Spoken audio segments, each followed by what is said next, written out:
Voilà, bonjour à chacun, bonjour à chacune, ou bon après-midi, ou bonne soirée, selon votre lieu géographique. Bienvenue dans Un message pour toi.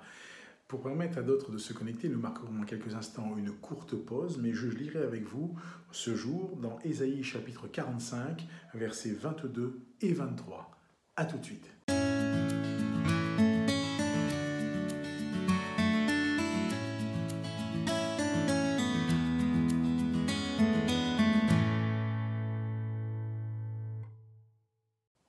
Nous poursuivons notre partage et je salue bien sûr tous ceux et toutes celles qui nous ont rejoints. Merci de vous connecter, d'être avec nous et merci encore de partager ces moments avec nous autour d'un message pour toi. Ce message se veut être centré sur la parole de Dieu et nous lisons ce jour, comme cela a été dit dans Ésaïe chapitre 45, versets 22 et 23. Il est dit ceci: « Tournez-vous vers moi et vous serez sauvés, vous tous qui êtes aux extrémités de la terre, car je suis Dieu et il n'y en a point d'autre. Je le jure par moi-même. La vérité sort de ma bouche et ma parole ne sera point révoquée. Tout genou fléchira devant moi, toute langue jurera par moi. » Alors dans ces quelques lignes, dans ces quelques versets, nous découvrons un Dieu qui veut se révéler à ceux et celles qui se tournent vers lui, à ceux et celles à qui il parle, comme étant leur Seigneur et leur Sauveur. Il leur dit: « Tournez-vous vers moi et vous serez sauvés, vous tous qui êtes aux extrémités de la terre, car je suis Dieu, il n'y a point d'autre, il n'y en a point d'autre. » Alors, la grande question est celle-ci pour nous.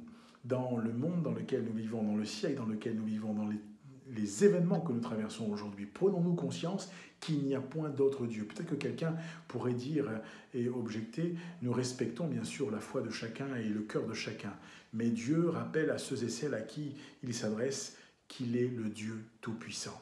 Il n'a pas été créé par la main des hommes, mais il existe de toute éternité. Et il le dira lui-même: « Je le jure par moi-même, la vérité sort de ma bouche et ma parole ne sera point révoquée. » Le Dieu de la Bible est un Dieu qui parle et qui dit la vérité. Le Dieu de la Bible est un Dieu qui aime à dire la vérité à ceux et celles à qui il parle.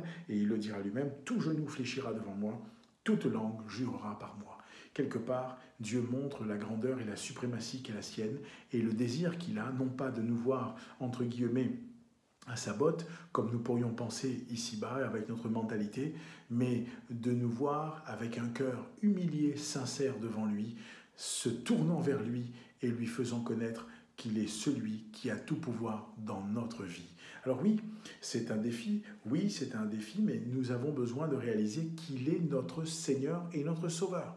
Tu as besoin de réaliser, j'ai besoin de le réaliser, et chaque jour cela va m'encourager, chaque jour cela va t'encourager, parce que tu ne t'appuieras plus sur toi-même, tu ne seras plus à la merci de tout et de rien, mais ta vie sera sous la protection, la dépendance, la seigneurie de ce Dieu-là, de ce Dieu Tout-Puissant. Alors, il est bien sûr nécessaire de faire un choix, et ce choix n'est pas, là encore, forcé, ce choix ne nous est pas imposé, ce choix nous est proposé, et nous devons, prendre une décision. Vais-je, là encore, m'engager? Vais-je reconnaître Jésus comme étant mon Seigneur et mon Sauveur? Si oui, alors mon cœur s'ouvre.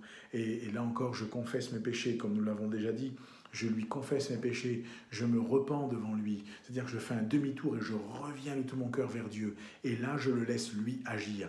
Quand nous venons de cette manière devant Dieu, Dieu agrée notre demande, Dieu agrée notre cœur et il ouvre ses bras d'amour, il nous reçoit et nous devenons donc par conséquent ses enfants. C'est pourquoi il dit: « Tournez-vous vers moi et vous serez sauvés », parce que nous pourrions trouver du salut ou chercher le salut ici ou là, mais le salut ne se trouve nulle part ailleurs que dans la personne de Jésus-Christ. La Bible dit qu'il n'y a de salut en aucun autre, car il n'y a été donné sous le ciel aucun autre nom parmi lequel nous devrions être sauvés.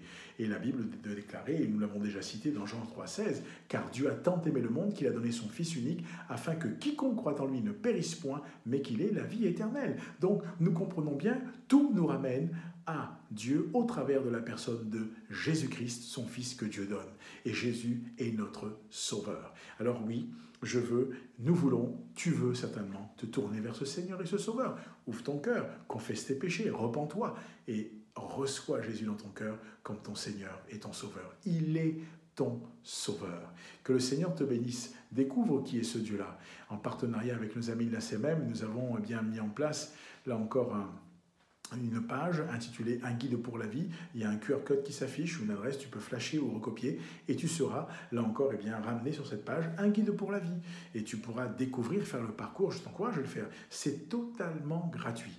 Mais tu verras, tu vas là encore en être richement béni. Et puis, va plus loin, partage aussi autour de toi et engage-toi. Donne ton cœur à Jésus et que le Seigneur te bénisse. Je te dis à bientôt pour un message pour toi.